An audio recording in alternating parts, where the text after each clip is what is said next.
Cassie, thank you so much for coming on. Thank Uh, you. Thank you. right off the bat here, is there some sort of thing that has been captured or felt through every aspect of music that you've worked on? Yeah, like absolutely. I guess like music for me, um, and I'm I'm not trying to say that like I'm the only person who's like this. I know that it's like this for a great deal of musicians, right? So I'm not trying to be like I'm special or anything like that. But music for me is like extremely personal. It always comes from a place of my most honest feelings and whatever they are at the time of whatever I'm doing, it's going to come out in the recording. um Whether that is just even through the way I'm playing guitar, or like even if I'm not singing on a song, like as in with the babies or something, like on some baby songs, right? There's some songs that I don't sing on. And like, yeah, I guess it's sort of like an evolution of what I've gone through in my life. And I I really I'm really like a no BS person in that regard. I don't find any joy or any point in making music unless it's the real deal. Unless it like means something to me. Um otherwise it's just useless is how I feel. And that being said, I'm sure that there are so many songs that I love that the songwriters just made, and they were like, it meant nothing to them, right? Um, but so it's kind of like paradoxical in that way. I'm sure that not I love a lot of songs, and I'm sure that not all of them have meant a lot to the songwriters, and a lot of them have meant a lot to the songwriters, right? I've said this in an interview a long time ago, but it's still true that music is kind of like crying, for me, that it's like the purest release of my state of mind, how I feel about whatever is going on with me. And so when I'm, working on a project, whatever that project is, it's gonna show through. It's a good answer. I like that. Where did your connection or interest in music initially stem from? Um, I remember when I was like really, really young, I I really liked Tchaikovsky um a lot. So I remember when I was like a very little kid, I would like wake up really early as little kids tend to do. This is one of my like few memories of being a young child, and I would like put on like a Tchaikovsky CD at like 5 in the morning and like dance around. And my parents were so annoyed. I'm so sure they were so annoyed that like there's like their crazy little daughter waking up at the crack of dawn, like blasting Tchaikovsky and just like dancing around the whole house. Um, I still really like Tchaikovsky. He's definitely my favorite classical composer. Um, and um, and then, Disney films, like, after, around that time too, obviously I loved, like, the music from, like, Aladdin and Beauty and the Beast and stuff. Um, but then I think that, like, when we moved, my family and I moved when I was 8. We moved from Hackensack, New Jersey to Ridgewood, New Jersey. And we were moving into the new house. It was moving day, and all of my stuff was still in boxes. And the only thing that I was bored. I was just like a bored 8-year-old, and I found a boom box, and I'm like, okay, well, I can like fiddle around with this thing. It's the only thing I had. Like all my toys were away, so I was like in my room, which was like empty at the time.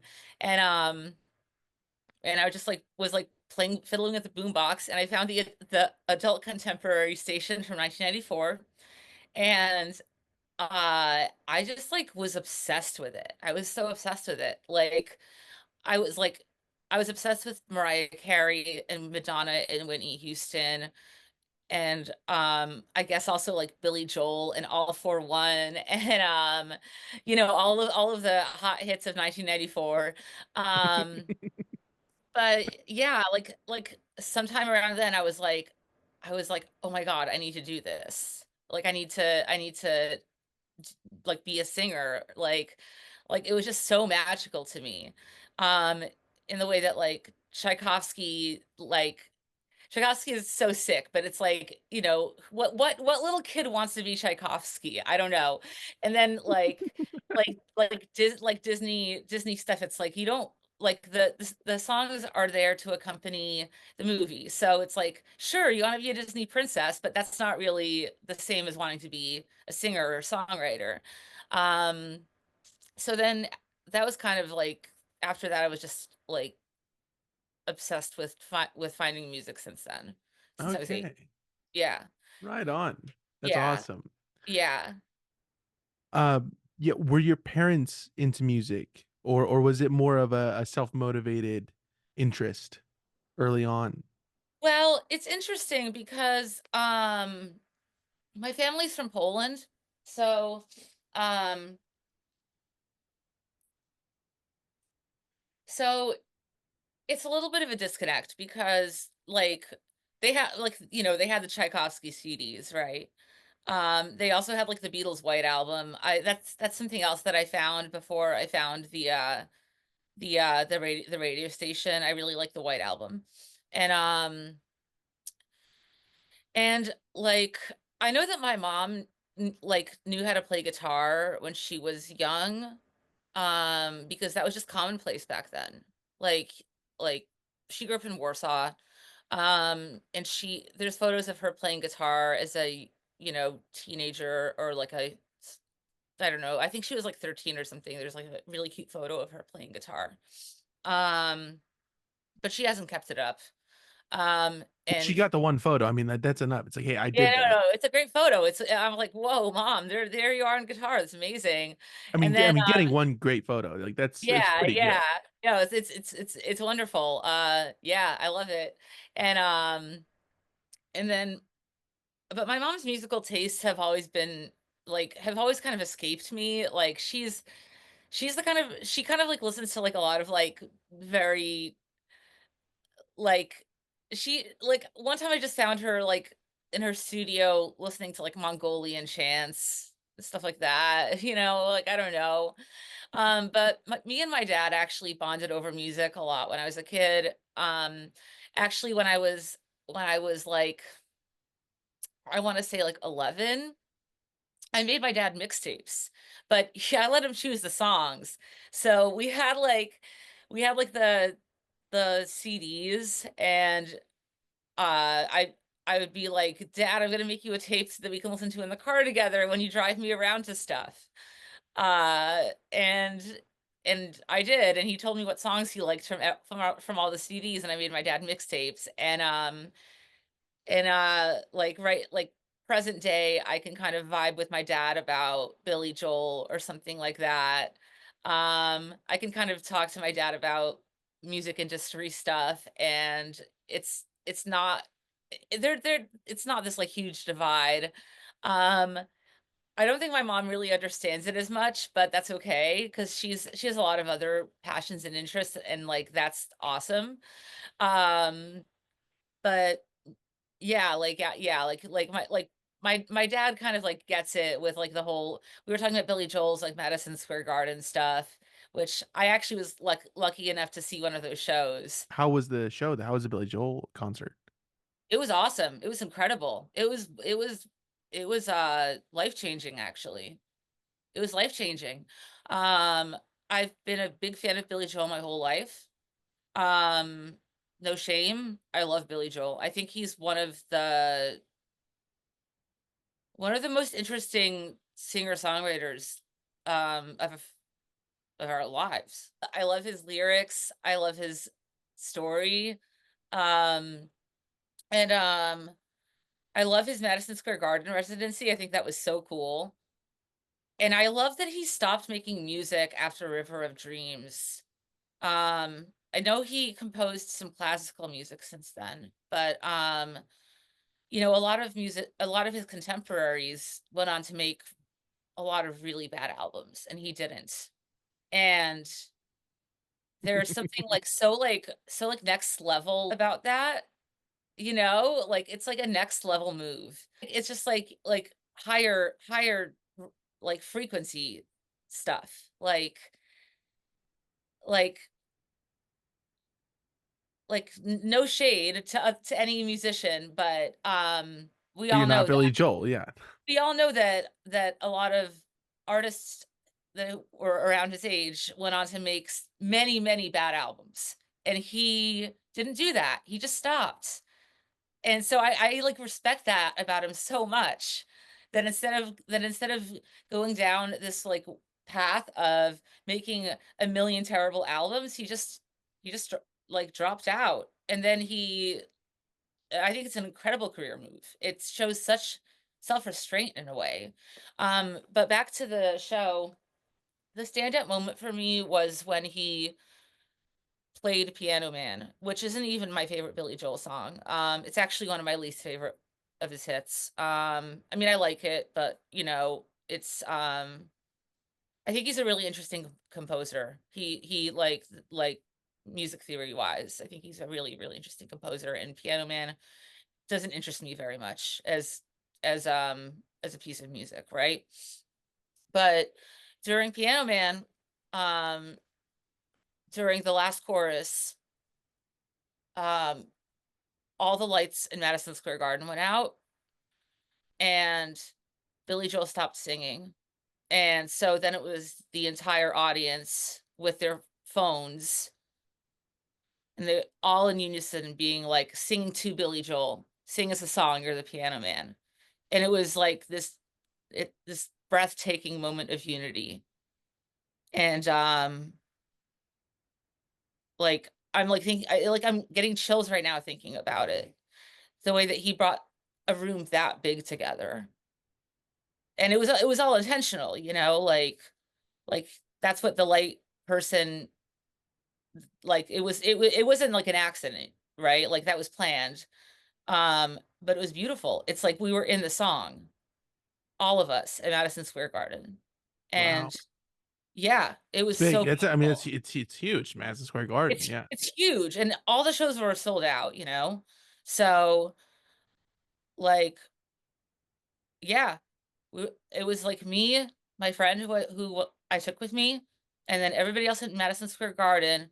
All the lights were out. The only lights were coming from people's phones, and all in unison, being like, "Sing us a song, you're the piano man." And then he and his band and the lights all kicked back in, and I wanted to cry. It was so beautiful. That's awesome. Yeah, Uh, so I mean, you said that Piano Man's kind of on the lower level for you in terms of favorites. yeah. From Billy Joel. What is like not number one because that might be hard to answer, but like a top tier Billy Joel song for you? Okay, Allentown. I love Allentown. Always have. I really like oh my gosh, there's so many to choose from. I really love moving out. Mm-hmm. Um mo mostly because he shouts out Hackensack. And that's where I grew up my early years. But I love a lot of things about moving out. I love the lyrics. Yeah. I I really love Just the Way You Are. Classic. Um I'm trying to think of what else is like my top tier. That's a good enough list. Yeah. That is a good list. Um, did you feel like music from the East Coast really resonated with you more than other music that you were getting into as you were developing your music taste? Mm, No, not really. No. It I didn't know where anybody was from at first. You know, I I like,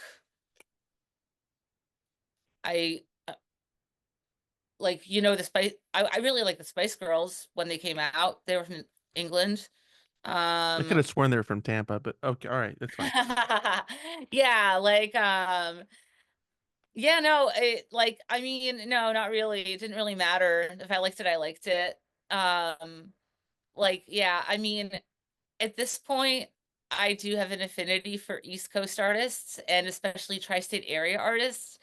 But back when I was younger, nah, it didn't matter. Like after at some point I got really into No Doubt and Garbage and Hole, and none of those are East Coast artists. It was just whatever I liked that was around, that was available to me, right? Um, like it's like the mid to late 90s, the early 2000s, so it's like you don't necessarily know where someone's from unless you hear it on MTV or read it in a liner note, which I loved liner notes. I always have. Or see an interview somewhere. Um, so I guess like even now I can't really tell you where Garbage the band is located. Like I know that Shirley Manson's uh from Scotland, and that's That about it. that's it. That's You that's as know? far as we know, and the investigation continues. Just yeah, we're gathering some evidence, and we'll make another video about regarding the Exactly, location. Yeah. exactly. Yeah. Yeah, like I knew that No Doubt was from Anaheim because they talked about it a lot. When I got really into Hole, I had no idea they were a Los Angeles-based band. I had no clue. Um, yeah, I really liked Sublime. I had a big Sublime phase. I mean, I guess they talked a lot about SoCal.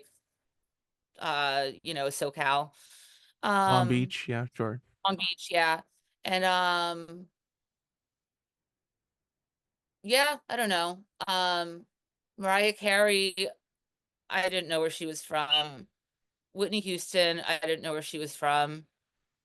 Madonna, I didn't know where she was from, even though those are all East Coast artists. So I don't know. Yeah, I guess maybe in that sense there's an affinity. Did you start playing in bands in New Jersey? Is that where your early experiences playing with other people were set? Yeah, yeah. I had a band when I was in high school, when I was like freshman, sophomore, with a few of my girlfriends. We never went very far. And then I had another band after that band with also a few of my girlfriends and a guy. We were called Upholstery. And we were mainly active when I was like a junior, senior in high school and a little bit into my freshman year of college. And that band was actually very good. Like for a high school band, we were like a pretty good band. And I wish that I have our tape. Like I have it, but I don't really know how to digitize it so that it sounds good. Um, it's kind of hard to do. And I don't want to pay anybody else to do it either. So but yeah, we were a cool band. We were really influenced by Beat Happening and the B-52s and the microphones. And and so it was like, yeah, like me and my two girlfriends and our friend Josh. And yeah, we just made really weird music, and it was super fun. I love that band. And but like granted, I grew up in a very special and like high school environment where there was a really good music scene. It's kind of rare, I guess. Um, but all the real estate guys, like they went to my high school.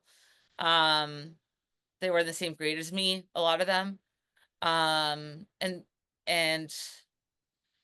there's other bands from RHS, Ridgewood High School. There's other bands from RHS that also got successful. I'm like blanking on any names right now. I mean, real estate. That. I mean, that's just a drop in the bucket of the alumni of this high school.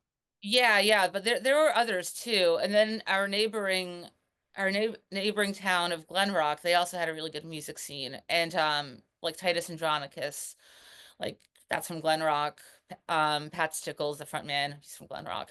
And so those two high schools kind of like had a very like a very like connected music scene. And there were a lot of local bands, and a lot of them were really good, um, like yeah, it was there were shows and open mics and stuff all the time. Like my high school had music nights really frequently and with bands playing, and my band played a few times towards the end of my time in high school, and administration was really not that into us. They thought that we were very weird.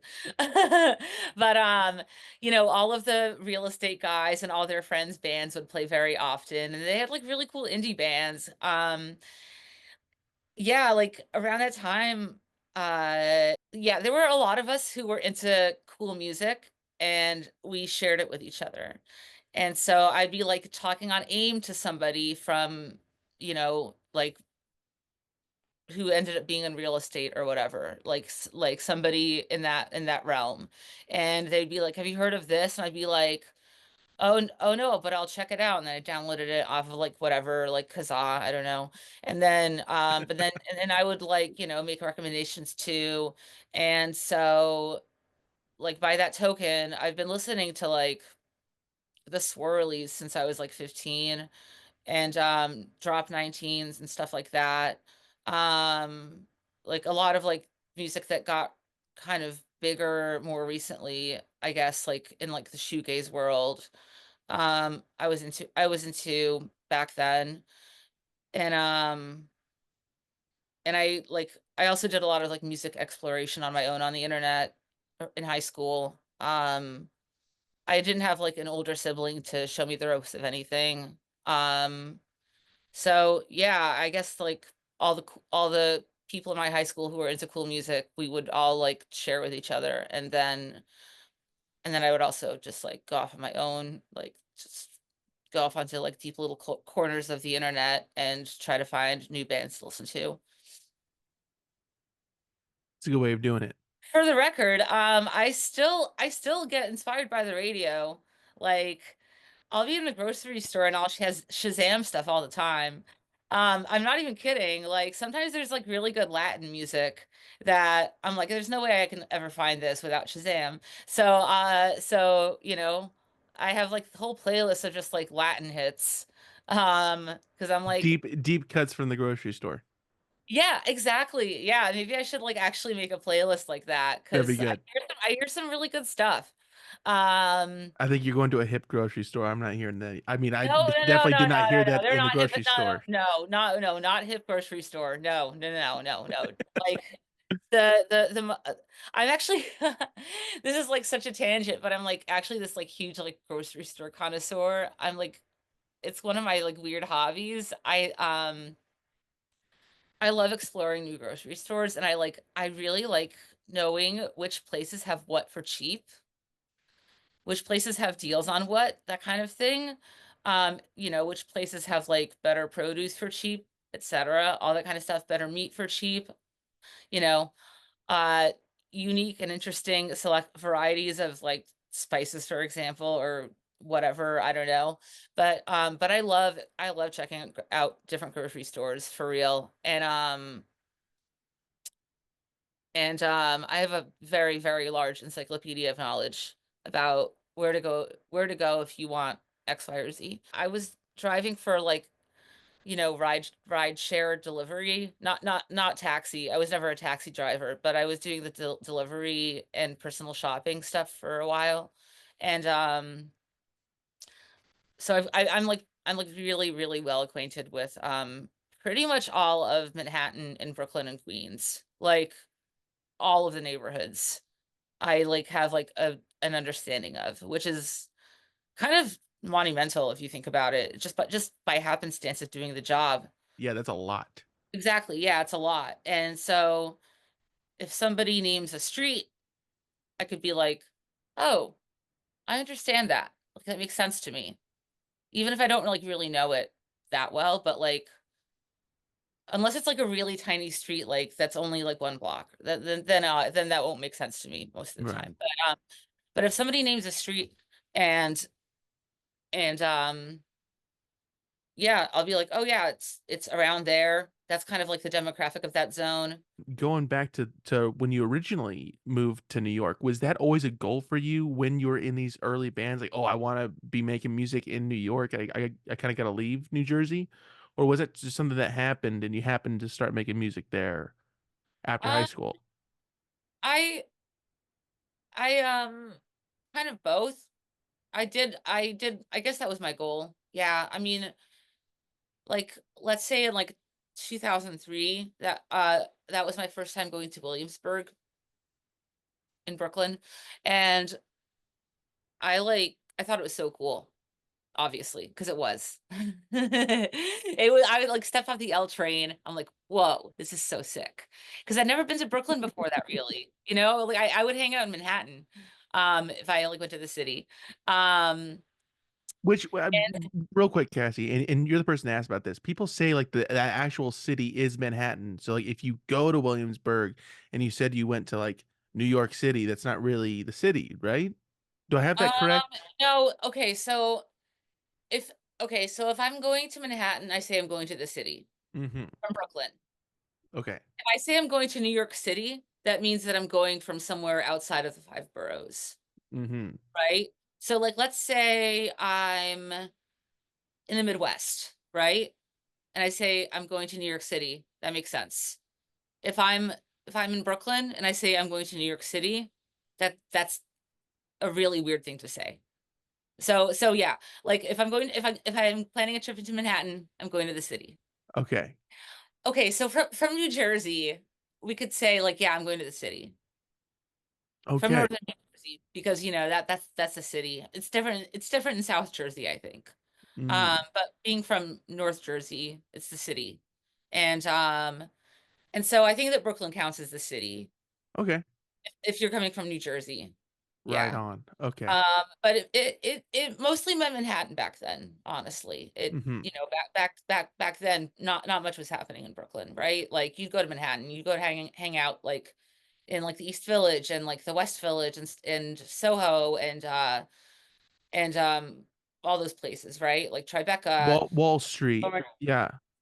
yeah, I'd hang out I'd hang out on Wall Street like all the time because I really really liked finance. Yeah.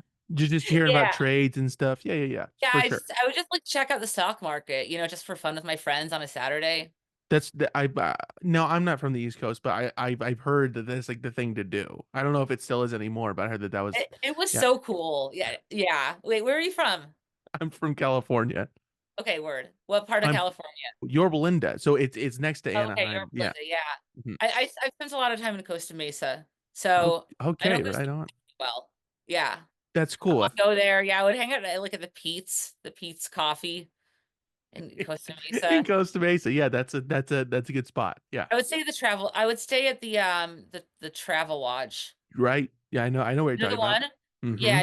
I would stay there. Both times I spent like about a month total and like 2 weeks 1 year, 2 weeks another year. Um, in Costa Mesa, living at the Travel Lodge. It was great. I loved it. I feel like it wouldn't be as much fun today, but you know, this is like 2009, 2010. Um, So it was wait, I mean, quite a while ago now. yeah. So yeah, I feel like living at a Travel Lodge right now would not be as much fun as it used to be. But it was sick. Yeah. When in the hot tub all the time, it was great. Um and anyway, so back to where were we? Brooklyn, We were, moving to yeah, yeah, Brooklyn. we were in Yeah. Brooklyn. You were in Williamsburg, but we got sidetracked to Costa Mesa, which is, I mean, sister cities if you really think about it. Really, they're pretty Williamsburg much the and same. They're pretty much the Coast same. and Yeah. Costa Mesa. Yeah.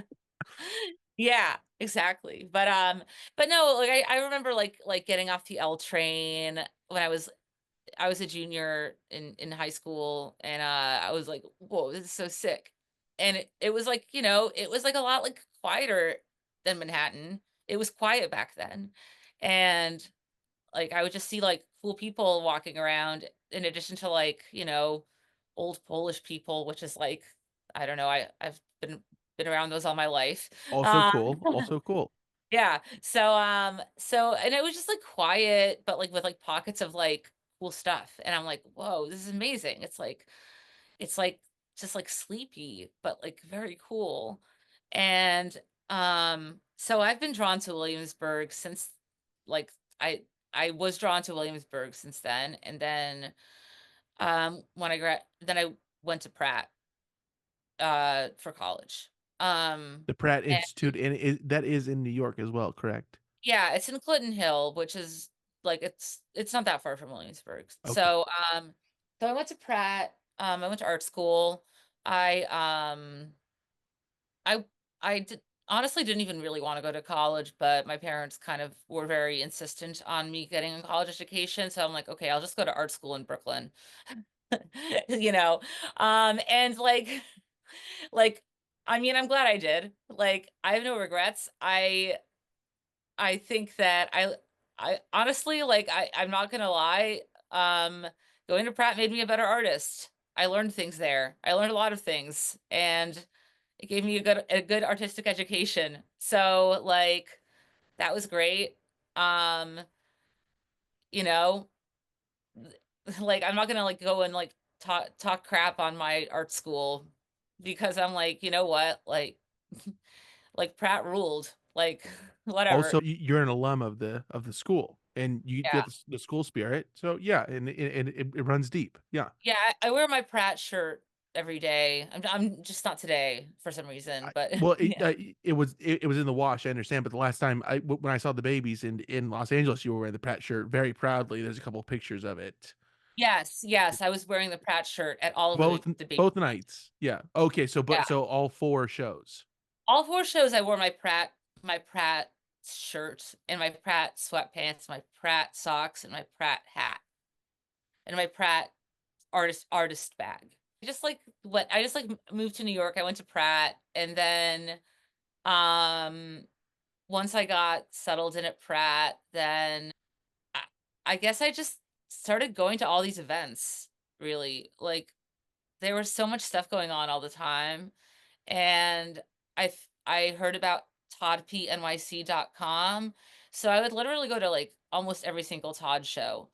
Um, and I just, like, was young and vivacious and wanted to make the most of my time in the city, make friends, and I did that. And then eventually um I formed another band and we played some shows around the city. The band was called Bossy. It was me and Justin Sullivan who drums in the Babies Yeah. and Shout our out to friend. Justin, and please go listen to that episode after this episode, please. Tremendous guy. Love Justin. Oh, Justin's great. Yeah. Yeah. And our friend Jamie, who is no longer with us. Um, but that was really special and fun. Didn't last very long. Um, but then so that was around 2006, I would say, that we were active. And then in 2007, I started with Vivian Girls. Um, so I was a junior at Pratt then. Oh wow. Uh, Okay. and it So was how yeah, how did that kind of come about? Were you guys kind of in the same music scene at the time? Was that kind of how you guys originally crossed paths? yeah, And pretty much. that was with Katie Goodman, correct? You guys had started it? Well, no, me and Frankie started it. Our Okay. first drummer, me and Frankie started it. And me and Frankie were in the same music scene, yes. Frankie lived in this loft called the Orphanage, and I hung out there a lot. That's a good name for a loft. Yeah, it was great. It was a wonderful place. 97 Green Street. It's no longer there, so I feel okay giving the Okay, address. It's cool. a fancy loft now. Ooh, Um, no longer an yeah. orphanage. No, it's not an orphanage anymore, but it used to be this really cool like punk loft with like they had shows sometimes and everybody who lived there was really cool. So yeah, that was kind of my crew at the time. Was just a bunch of people who lived there, people who hung out there. A lot of like artists and musicians and stuff. Just like cool creative people that I really liked. And I would actually like sleep there a lot on the couch. I would hang out with these people all the time, and it was late at night, and I didn't want to go take the bus back to Pratt. Um, so I would crash out. I would sleep on their couch at least once a week. Um, and uh, and then one day we were all at Acapulco. It's this Mexican restaurant. Um, it's on the corner of Manhattan and Clay in Greenpoint. That's uh that's just for anybody who's curious. We were at Acapulco I getting like it. Thank you for the address. I No, appreciate it. no, I mean I think that some if any New Yorkers are listening, they might appreciate this. I'm New not sure. Yorkers or Costa Masons, whoever's, Oh, yeah. exactly.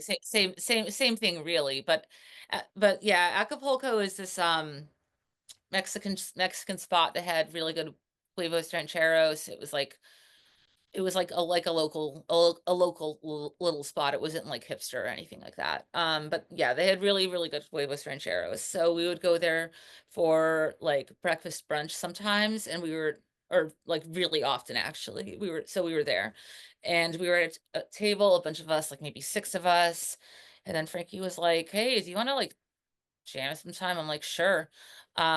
I'm kind of like a yes man in a lot of ways. And we went to her practice space, and I was I played her a few of my songs, and she played drums. I'm like, well, okay, this could be something really cool.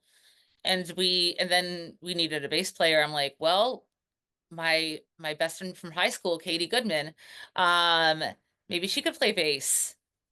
She lives in she lived in New Jersey. She lived in New Brunswick. She was going to Rutgers. Um, but she was very down. And so Katie would come into Brooklyn very often, sleep on my couch.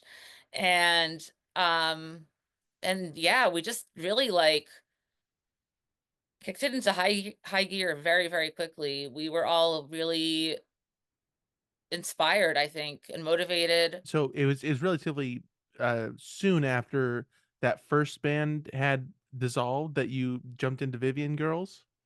Yeah, kind of, because people's schedules with Bossy, it wasn't like it was just kind of like it just kind of had been dormant, right? It wasn't like we broke up or anything like that. But scheduling wise, it wasn't really working out very well. So yeah. So yeah. It's not like the band was like over, but I started playing with Vivian Girls, and I'm like, whoa, this is like really cool. It, it had the feeling of being something bigger than us from the beginning. Ah, And okay. um I'm like kind of tripping right now, going back in time a little bit, being like, this is a really cool style of music that we're all playing together. Um, it didn't sound like anything else to me. It sounded like something like a new genre, I think, at the time. And and it was a genre that I really liked. It happened really organically too. So it's not like we were like, we're gonna make a new genre, right? Like that wasn't like the thing. Like we were just like getting together and like doing what came naturally to us and working together as a band and stuff. And then it all just kind of coalesced the way it did. Um, and I remember like we were like extremely hardworking. Um, I had the Pratt connection, so I had use of the silk screening lab, which was very helpful for us to make stuff. And and we all knew people that booked shows, so we basically played every single show that we could. We wa- we formed in March of 2007, and our first show was in May of 2007. So that's not, and we were like woefully underprepared. We were just going, you know. And then a few months after that, I think it was July of 2007, we recorded our first demo. And I just remember like listening back to that demo when like right when we recorded it, I'm like, this is, and I told my bandmates, I'm like, this is bigger than us. And they were like, okay, Cassie. I'm like, no, I'm like, oh, it is, but you know, all right, you know, um, and then things just kept going from there. Uh, it's actually like pretty crazy that I graduated college at all. Um, because basically my whole senior year I was juggling the two things, and I also had a job working at the Pratt wood shop. So I had classes and I had my work, and then I had Vivian Girls, and I was like always doing one of the three things at all times. Um and it was a great time in my life. I remember going to South by Southwest in 2008, and I had to take a week off of school. So, you know, I felt like Cher, like in Clueless, when she goes to her teachers trying to get her grade changed. You know that part in Clueless? I think it's been a long time since I've seen it, but yeah, I Yeah. understand what you're saying. Yeah. Yeah, and like sweet talking to the teachers trying to get her grades changed upwards. And so I was like Cher, but not trying to get my grades changed, just being like, I have to go to South by Southwest for my band, and like spitting it to each teacher or professor, shall I say, um being like being like, well, like okay, what's the best way to phrase it here, you know? Yeah, And then and then you gotta kind of tweak it for whoever you're chatting with. exactly. And then Right. for my senior art show, with like I was literally just like submitting Vivian Girls artwork as my homework assignments. My senior year art show, it was like half school assignments and half like just Vivian Girls stuff. And and then my college graduation ceremony was in mid-May at some point, or early May of 2008. And then literally the day after my college graduation ceremony, we were off on our first full US tour, Wow. that we had booked ourselves. Okay. So we went down south and then across like through Texas and the Southwest over to LA, and then up north, and then through like Boise, Missoula, Denver, back over to Chicago, and then back home. And and like like that was completely such a trip, because we had a little bit of buzz before that, um from like South by, and like some songs that we put on MySpace and stuff, like a single, a few singles I guess that we put on MySpace. And but our album was like soft released halfway through the tour. It was like this whole like weird thing with like, I don't know, logistics and stuff. I no, like yeah, we were like everybody was just kind of winging it. Like our friends' record label, some other people from the orphanage released it. And like we got some copies halfway through the tour, but like until then we were just burning CDRs to sell at shows. And so like each day, you know, Katie would do some Googling, and like she'd be like, whoa, we got written about here and here and here. And then, and then we were like back in the Midwest. The tour was like close to being over. And that's when our first Pitchfork, um, like, Review. uh, it wasn't a review of our album yet, but it was like it was like a thing about us A came out. spotlight, that kind of sort of Yeah, thing. something like that. Yeah. Whatever it was called in 2008, you know? Um, and then we were all like, "Whoa, Pitchfork." Like we weren't even like we had no like we did not ever think that it would get to Pitchfork, right?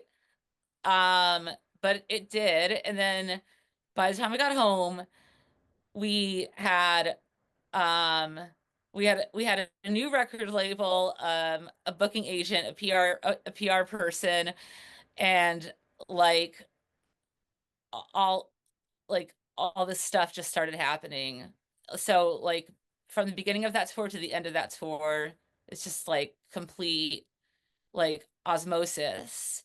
And the fact that we started the tour the day after my college graduation ceremony was also like I just like wanted to go. You know, I was like I don't need a day off. I just want to go. I just want to go on tour. We're going like the day after my ceremony, and just that's what happened. Right off the heels of that into something else immediately. That's amazing. Yeah. Did you adopt your stage name of Ramone during this time? Is that when that started to happen? Okay. Nah, nah, that happened when I was 17. Um, my friend just started calling me that, and I um I just started going by it. It just stuck. It's not the stage name that I would have chosen for myself. I guess it chose me. Um, yeah, no, but going by my real last name wasn't really an option at the time. It's a very long, very Polish last name. So, so, you know, I already had the fake name and I already had like people who called me by that. It was my AIM name. AIM Um, name. yeah, you know, AIM, like instant messenger. And so, you know, that's back when people still talked on AIM. So If I think people are still doing it today. I think the people are getting I'm up sure that they Instagram and are. such. I don't, but somewhere in the world there are definitely aimers.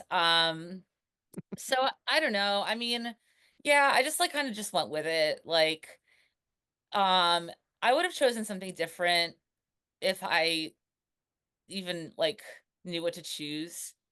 Um but Cassie Ramone it is, you know. And now I just and now I'm just like gonna be like, well, I guess I'm gonna own it, you know, You like got it. You gotta. Yeah. gotta, like, yeah. I used to think that I could get away with getting married really young and then just taking on that last name instead. But now it's a little too late. Now I think I'm just stuck with Cassie Ramone forever, and that's fine with me. I'm owning it. And that's what I'm gonna do. One thing I will say about the last name is that in addition to the band, the Ramones, there are 2 other notable Ramones, um, in the music world that I like that the name is associated with. The first one being, that was Paul McCartney's, hotel check-in name. That was his last name for his hotel check-in. So, there's a big one, love the Beatles.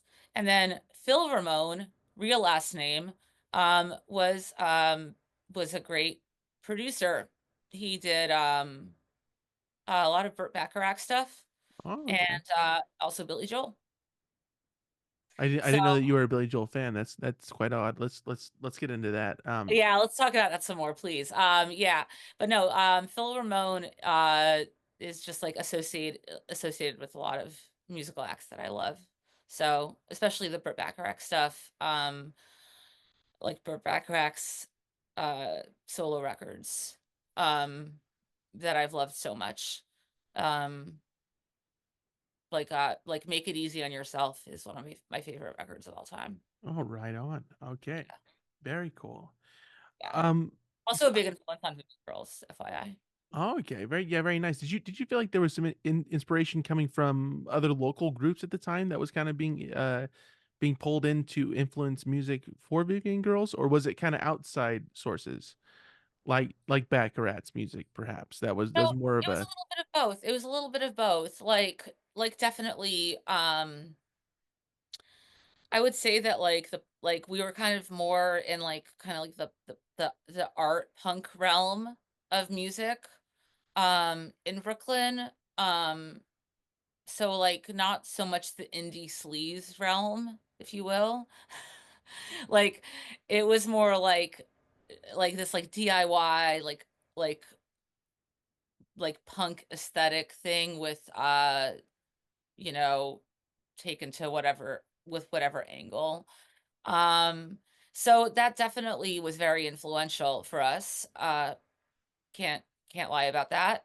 But I think that every band is going to also going to have influences I mean, I feel like most bands probably have influences from both their peers and from outside, like sources, like music from the past or music from um whatever, not their peers. So like Yeah, that's the point, before, right? yeah. Yeah. Yeah, yeah, Right, yeah, right, yeah. right. Does other artists' music still inspire you to make your own music now? Yeah, Is it still the case? absolutely. Every day. Every day. What? No.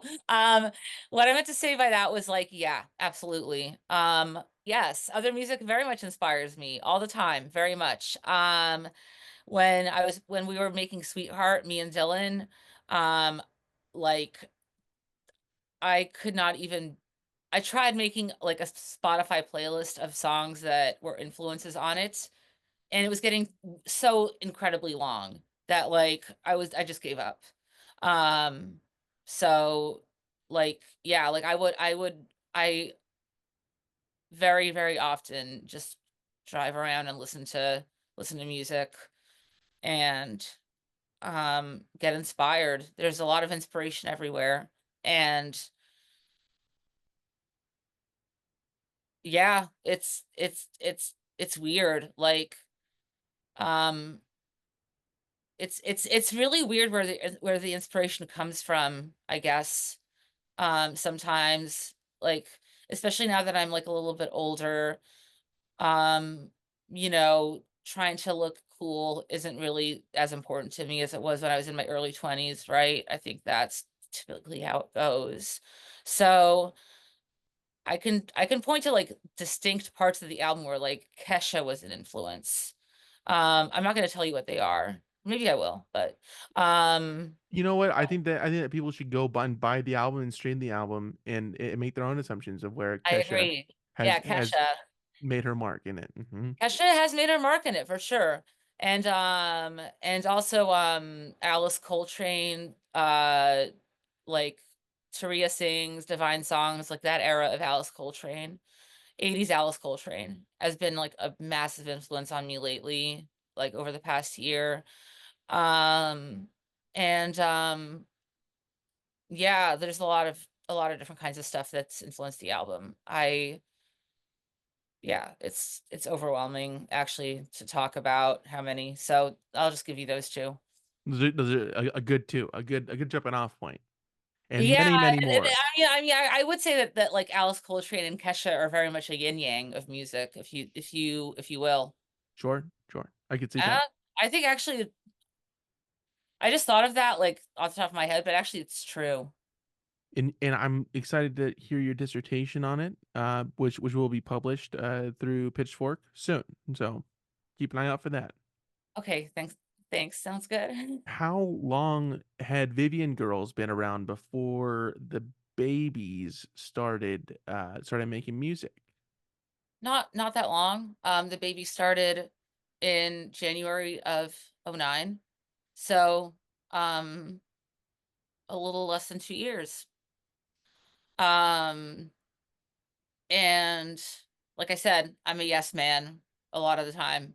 Me and Kevin were at a bar and we were gonna go somewhere else. I forget where we were going. Probably like I think I know we started it at the Charleston and then we were going to like Death by Audio or something like that. Mm. And and I was like, should we grab some road sodas for the walk? Because it's like a mile walk or something like that. And Kevin was like, that's a great idea for a band name. I'm like, okay. Like, but like, yeah, me and Kevin had been roommates for like briefly before that. And so we had a few song idea type things that we had in the drawer of loose change, so to speak. So I was like, yeah, sure. And and then and then Justin said he'd play drums and yeah.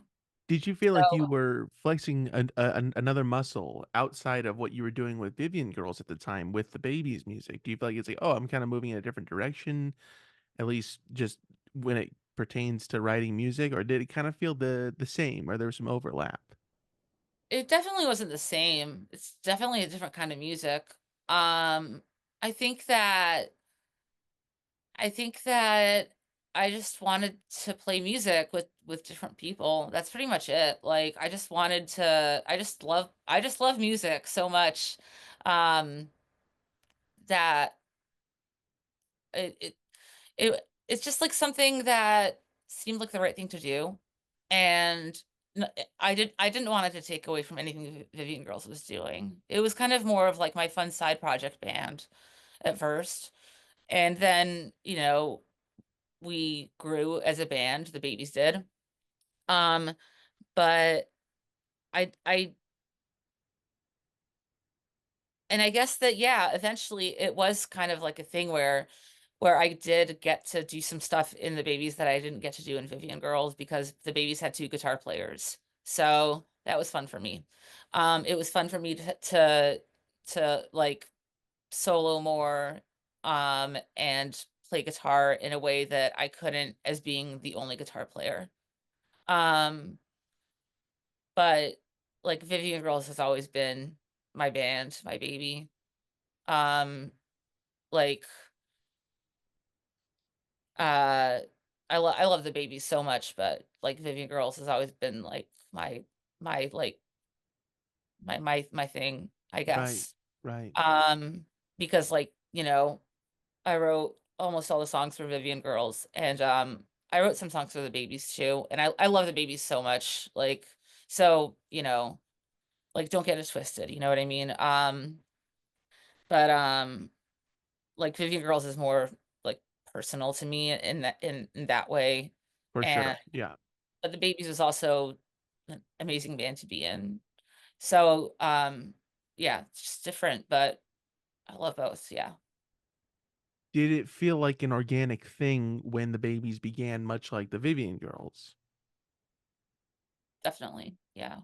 Yeah, our friend Jamie had just passed away not too long before that. I mentioned that a little bit earlier. I know that Kevin talks about Jamie a lot in um his online presence world. Uh, I don't talk about Jamie as much, but Jamie, Jamie, um, Jamie was really important to all of us. He's kind of like this Daniel Johnston that just never, never got old, right? He died when he was really, really young. And it's really sad, but he was super, like one of the most like creative people I know, I've ever known. His art was magical. It it was like it matched his like music so perfectly, and the way that he thought, all that kind of stuff. And Jamie's the reason that um I was ever even really in a Brooklyn band, which I guess was a goal of mine, like NGL. Like I would go over to Jamie's house um before we started playing music together. I would go over to Jamie's house and watch TV with him after school. We would like watch the news on TV, hang out for a few hours, and then I'd go back to Pratt and do my homework. But that was kind of like the bulk of our friendship, really. But um, and then he was like, "Do you write songs?" I'm like, I actually do." And then we started a band, and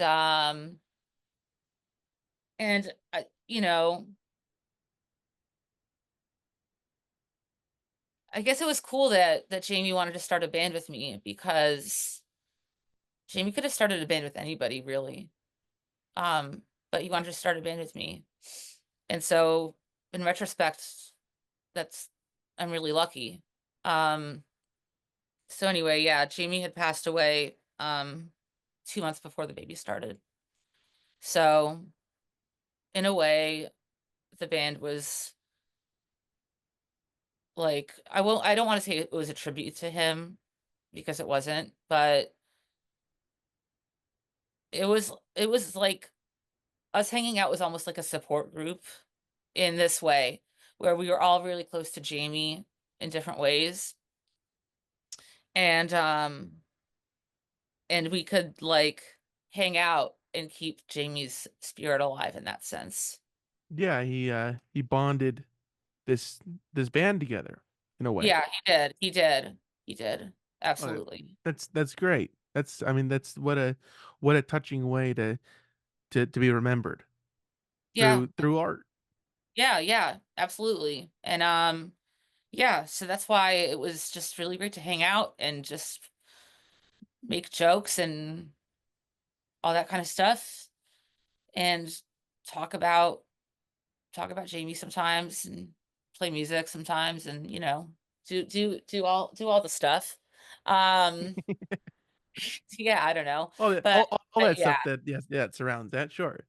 yeah, but it was definitely like a factor in us like playing together a lot. That I think that was kind of the main reason that it was it wasn't just a band that jammed a few times and then stopped playing together, right? I think it's one of the reasons that we had momentum was that for for whatever reason.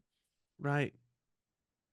That's that's a great way to bond over that. Yeah, when Justin was brought into this group initially, did you feel like that was a change of pace as well for the band? Like, oh, I'm reconnecting with him through music as well? Yeah. I mean, he it wasn't very long until he was brought into the group.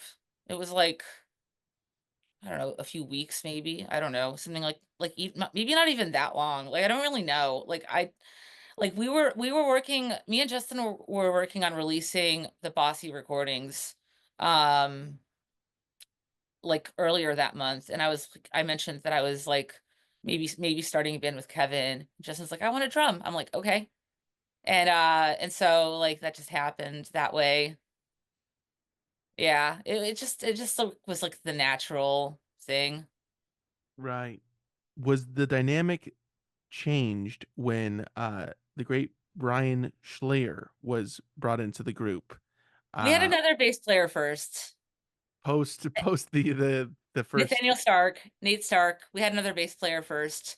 Um, like, I don't know, like, not that I remember, Nate was great. Then, then, he had some stuff going on in his personal life. Um, he left the band. And then Brian entered the band, and then Brian's awesome. I don't know, like, yeah, Brian is awesome. Shout out to yeah, Brian. Brian's the best. Yeah, please go listen to Yeah, his I mean, episode after this one as well. I uh I have nothing but love for all of the band members, including Nate. Um, it's and yeah, like the dynamic changed, but like, I mean, the dynamic always changes whenever somebody enters or leaves a situation. That's just how it goes. And you can't really say if it's for the better or for the worse. Um, unless it's like really like a really extreme situation, right? Um, but like, yeah, it changed that like Brian rules, so it was cool. And you know what I mean? Like I don't know how else to explain it, you No, know? I mean, hey, that speaks for itself. Yeah, shout out to Brian. He's awesome. Yeah. Did you feel like there was always changes within Vivian Girls through the drummers that were coming into the group periodically? Yes. Did you Yeah. did you feel like everybody brought their own kind of feeling towards these songs that maybe they didn't originally write with the band? That Absolutely. yeah, Absolutely. Yeah, yeah, yeah. No, totally. Yeah, definitely. All three of our drummers have absolutely like made their mark on the songs that they were involved with. The songs would have sounded different with a different drummer, unquestionably. sure. Yeah, So yeah, definitely. It was there was a lot of collaboration in Vivian Girls, you know. Um, so like I said, I wrote almost all the songs, but and then I usually show them to Katie afterwards, and then me and Katie would do a lot of the arrangements together, and then we would typically bring them to the drummer, but that's not how it always worked. That's just kind of like the general blueprint, right? Mhm, mhm. Um, but then, when it came time to like finalizing the arrangements, that's when, there are a lot of arrangements, I think, on every album at least, that the drummer had a massive influence on. Yeah. Yeah. And certain certain other ideas too. Was it ever difficult to juggle both of the roles in the Babies and Vivian Girls at the same time, or was it kind of reasonably if you weren't working on one, you were working on the other, and there was not too much hectic stuff going on between both of those groups at the same time? It was relatively smooth for me, I would say. I was busy, but I like being busy. Um, I think that I think that there was like a fear within the Vivian Girls world that I would just like start caring about the babies more, but I didn't. I cared about both bands a lot, and I wasn't going to change my dedication. Um, Once I commit to something, I like to stay with it. And You say yes and you stay committed. well, yeah, when it comes to working with other people, yes. When it comes to Mhm. doing things by myself, I'm pretty bad at that actually. It's like night and day. It's it's like when I'm like doing something like completely alone, I I have a lot of ideas and I start a lot of projects and then I just kind of give up. But if there's even one other person involved, then I'm very much like, okay, like I'm in it all the way. Like I'm good. I'm here. You can trust me. You can rely on me.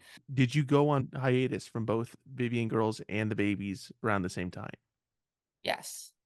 Did going on hiatus from both those groups allow you more time to work on your solo music? That was the goal. But honestly, I I mean it was the goal and I did it. But honestly, I I was trying to tear my life apart at the time. And I like I don't know. Like I wasn't really in a good place in any way. I was in a bad place in my life. Um I hated my life and I wanted a different one. And I was on this like spree of like destructive behavior, and I basically just wanted to burn my life to the ground and um and do something else and be another person really, but that wasn't really an option.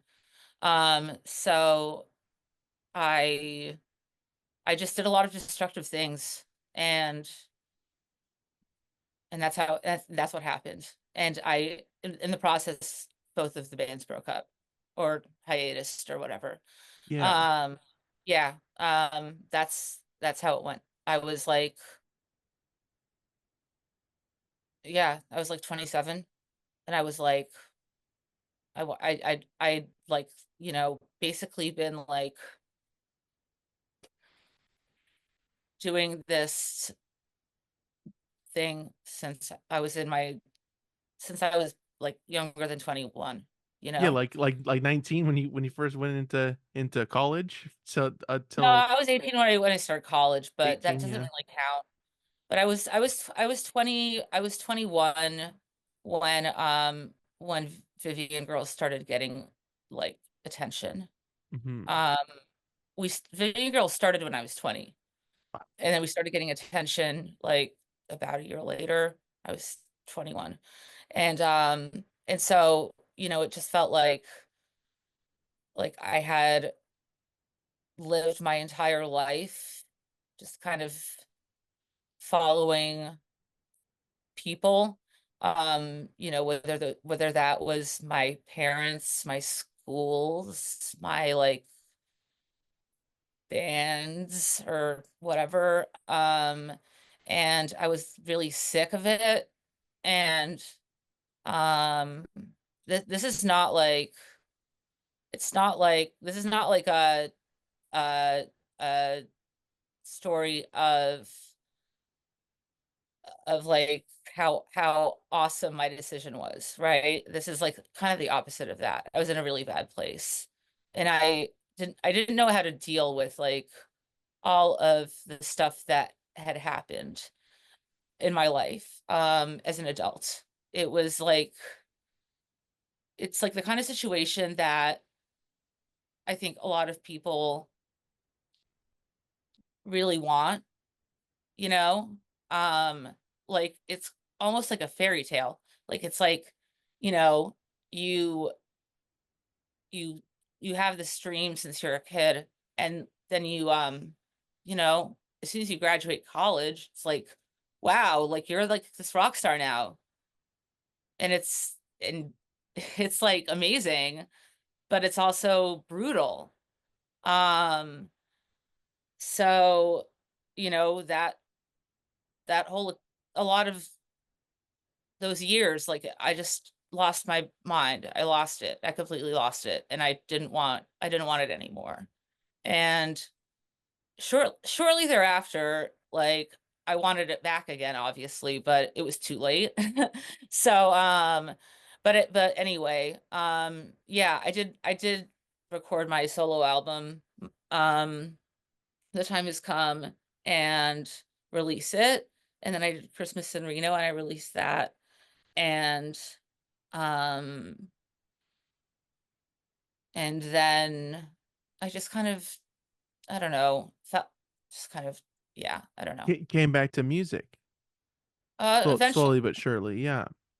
eventually, yeah. I mean, I was still touring like the whole time pretty much.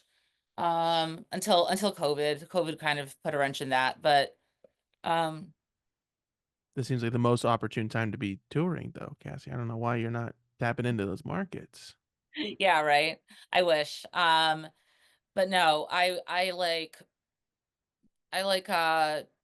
I don't know, eventually like yeah, Vivian Girls did Memory, and that was really great. Um I do really love that album. And then COVID happened like right afterwards. And so Hmm. I was like, well, we're not going to be doing that for a while. And then like all the band members like just responded to COVID as we would. Um, right? So it's like we all kind of like got into like our own realms of stuff. And and I eventually made Sweetheart, and I'm really like, I mean, I can't complain about anything because like it was that the entire journey led to the making of that album, which is something that I think it's the best album I've ever done. Um and it's a project that I'm incredibly proud of. Oh, that's So awesome. Yeah. there's no regrets. No regrets. Yeah, what was it like tapping back into Vivian Girls after you stepped away or the band had gone on hiatus like that?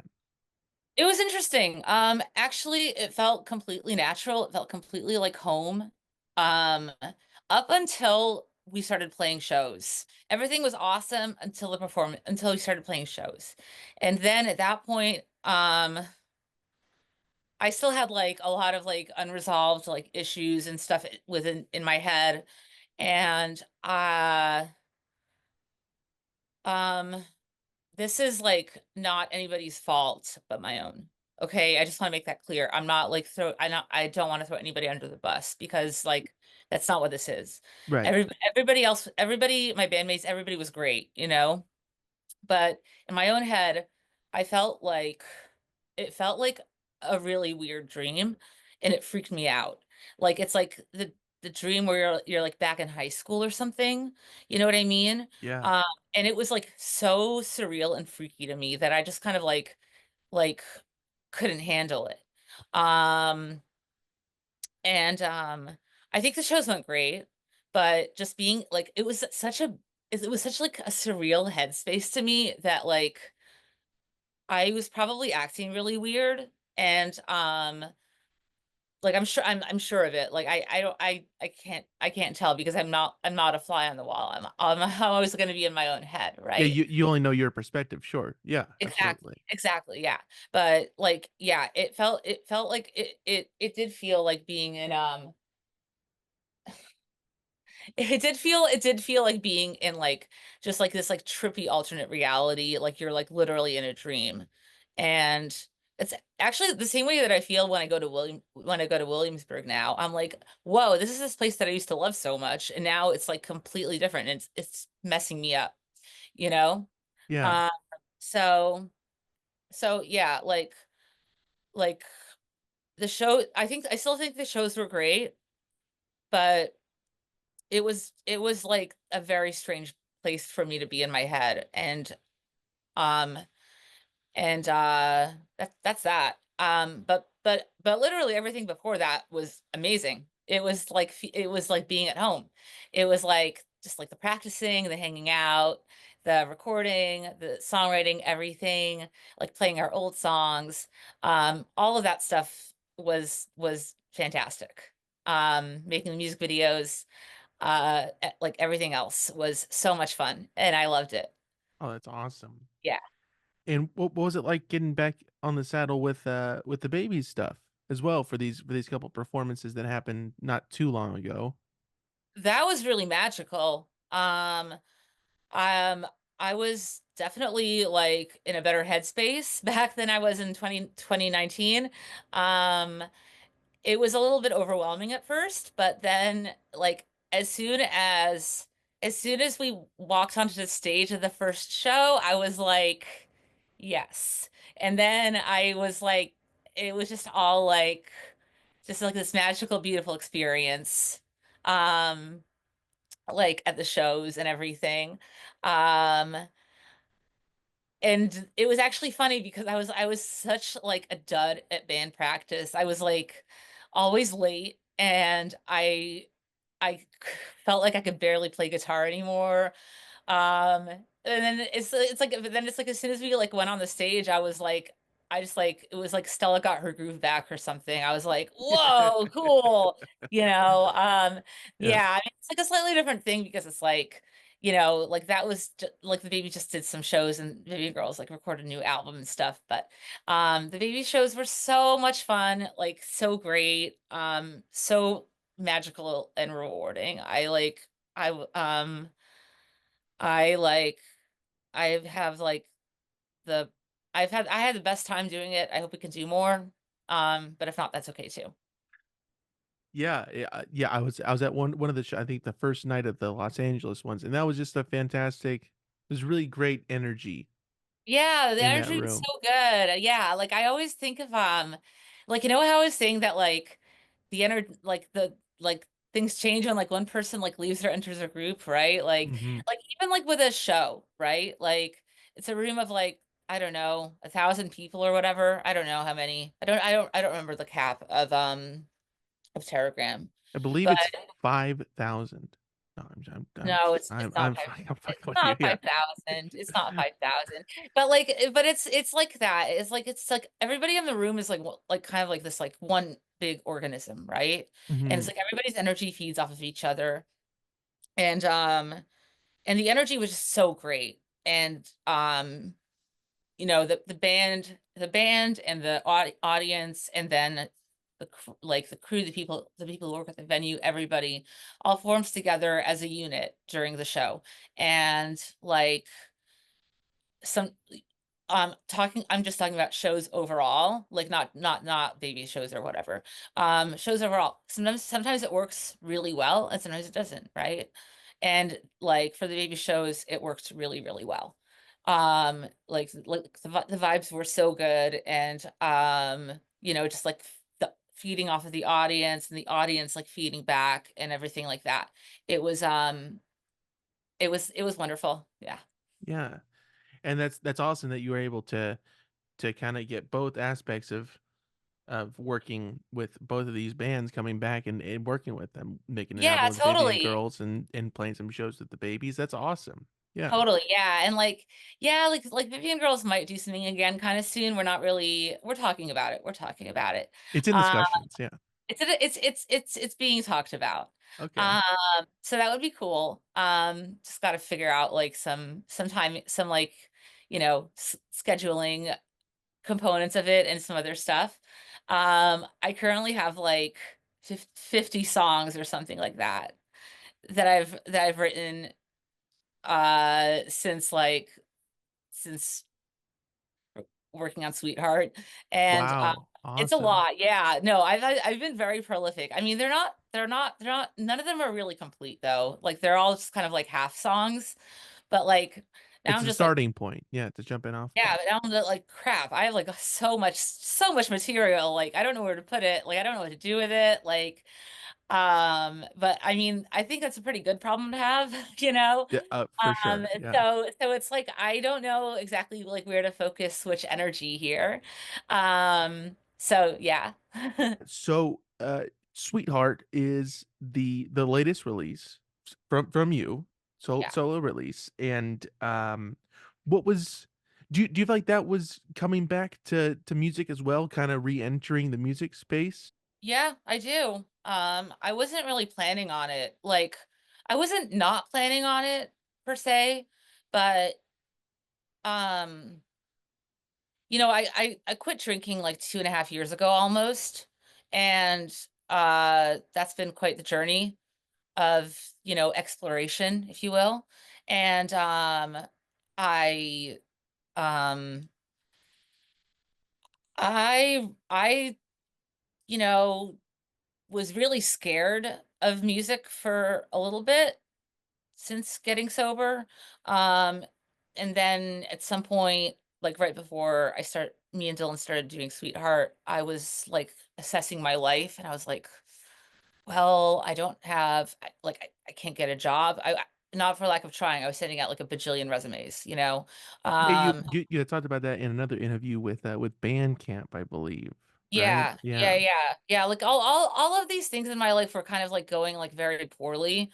Um but but I was playing live again, like first with like this like Britney Spears cover band, and then I was playing guitar as a hired gun in my friend's band Mevius.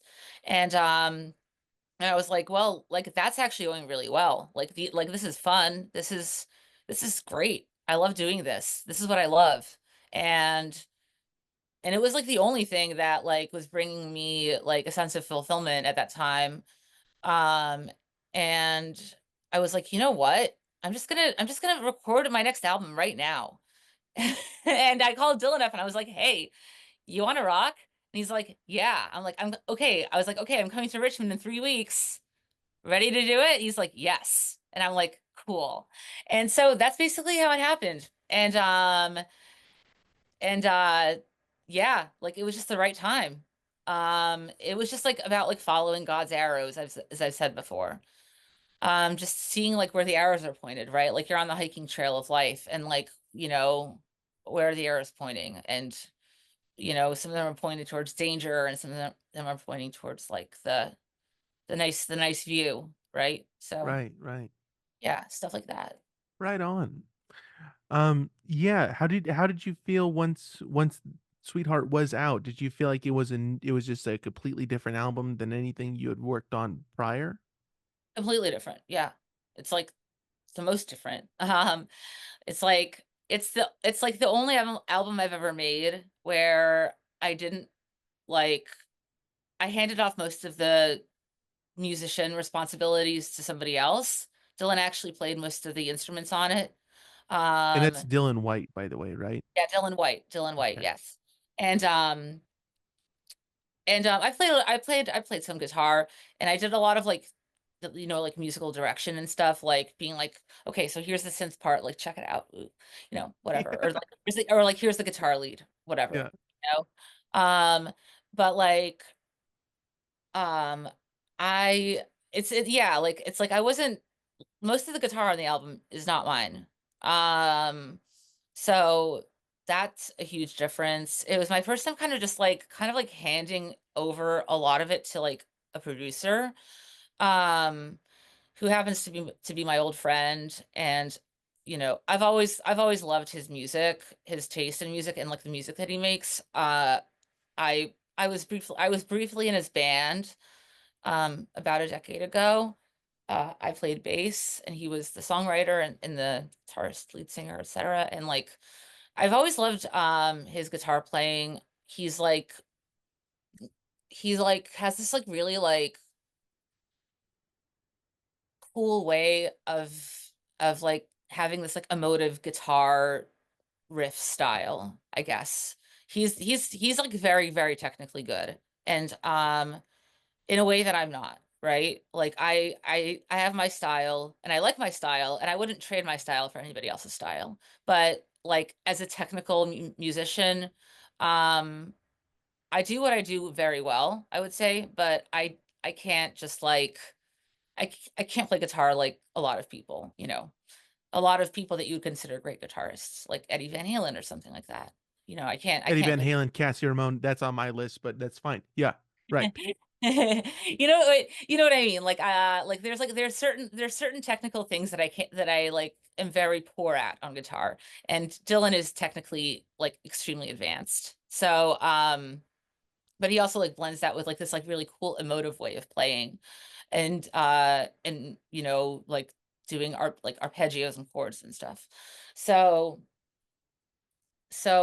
yeah, working with him was great. Um we actually were in the same room very like not very often of the time. Um Basically we would convene, we would talk about a track or a couple of tracks. He would make a mix and send it to me, and I would like go drive around, and then I'd sit in the Target parking lot and make notes. And I made so many notes. I made like these like song maps that were like incredibly detailed, right, with timestamps. So it would be like it would take me like an hour to do one song. So I'd be like, okay, so like from like 0.00 time mark to 0.02 time mark something. And it Right. would kind of just go like that. Like, and it was, I actually wish, I think I left them all with Dylan. I wish I had like any on me because like, I wish that I like could just, like look at one because it's actually like crazy person stuff. It's like so detailed and so like,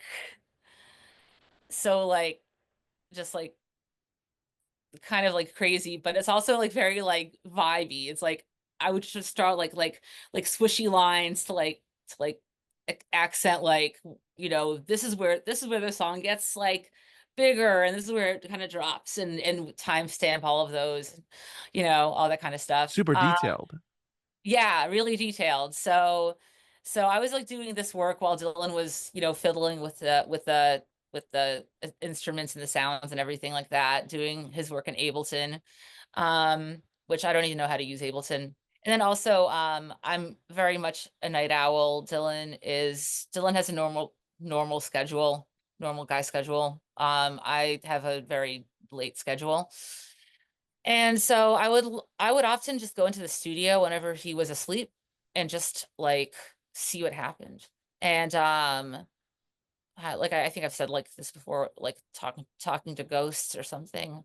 A lot of like really cool, really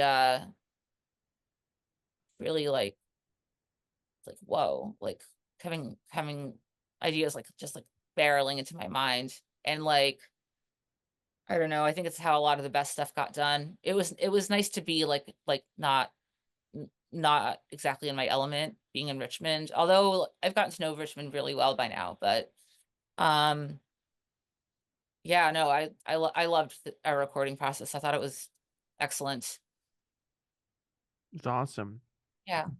Do you think through the process of making this album that it has changed your perspective and how you will go about making albums moving forward? Do you think that this Sweetheart album will have an effect? Oh yeah, absolutely. I can't say what that effect is right now, but yes. Okay. Um, yeah, it's had an effect on my demos so far. I've made demos that are different than other demos that I've ever made. And been writing songs in my head that are different Right than songs on. that I've written before. And yeah, like I would love to make another album the same way we made Sweetheart, but I also don't think that I can make another Sweetheart. I think that it's a really singular album, and I think that when me and Dylan work together again, which we will, just a matter of when, um, it's going to be different, but uh, but I'm really looking forward to whatever comes next. Ah, that's awesome. Um, Cassie, thank you so much for coming on here. I You're really, so really welcome. appreciate it. Yeah, you're Uh, so welcome. but before I let you go, we got to do some promo stuff here. Oh, let's do it. Let's do some promo. Let's do it. Cassie's new album, Sweetheart, is out now through CDR Records. Now, you and Dylan created this label, correct? Yes, that's our label. Right on. That's awesome. Yeah, that's from the, the Vivian Girls like first full US tour as Burning CDRs for our album. Okay, I didn't never even made that connect. I like it. Yeah, Okay, but it's also a part of it is like Cassie Dylan records. I like that. Yeah, it's It's like kind of like both. that's how Yeah. it's professional. Is Yeah, records. Cassie Dylan records CDR. Yeah. Perfect. Yeah.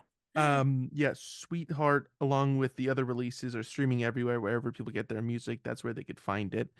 Yes. Um, Cassie's merch can be found through her website at cassieramone.com. That'll be linked below. And you could find um, that music as well through the Bandcamp, which is at cassieramone.bandcamp.com.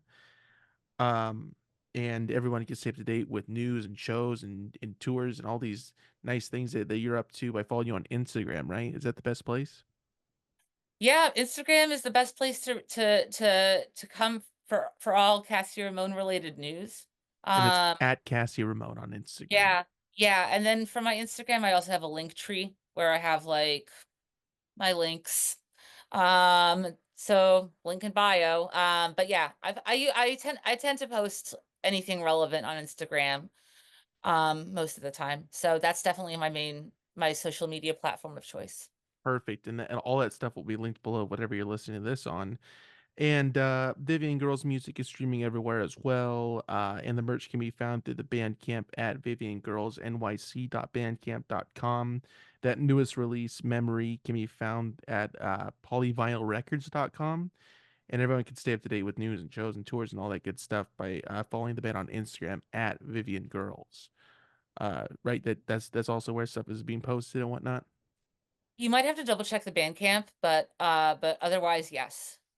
Whatever the correct URL is, it'll be linked below whatever you listen to this on. Also, the baby's music is streaming everywhere. Wherever you get your music, that's where you could find it. And the merch is at kevinmorby.merchtable.com. Correct. There's the shirts and the posters I think are still up there too, which were fantastic. Thank you so much. Yeah, thank you. Yeah, those are Can I great. just say humble brag real quick? Please. So at Teragram, the babies broke the merch record for most revenue for for a band. Can I tell you something? I Yeah, was not able to pick up a shirt because it was already sold out, so I was a little bit bummed.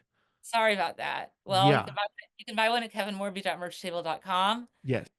Anyway, so then somebody pointed out to me that I designed all the merch. And I'm like, "Oh yeah, that's true, I did. I designed everything." So, in a cool way, it's like having this sold out art show or something. I Yeah. don't know. I I don't know. That made me really happy. Uh like That is awesome. Yeah. yeah, That is yeah, fantastic. And that yeah. has to be a really hefty record to break. So awesome.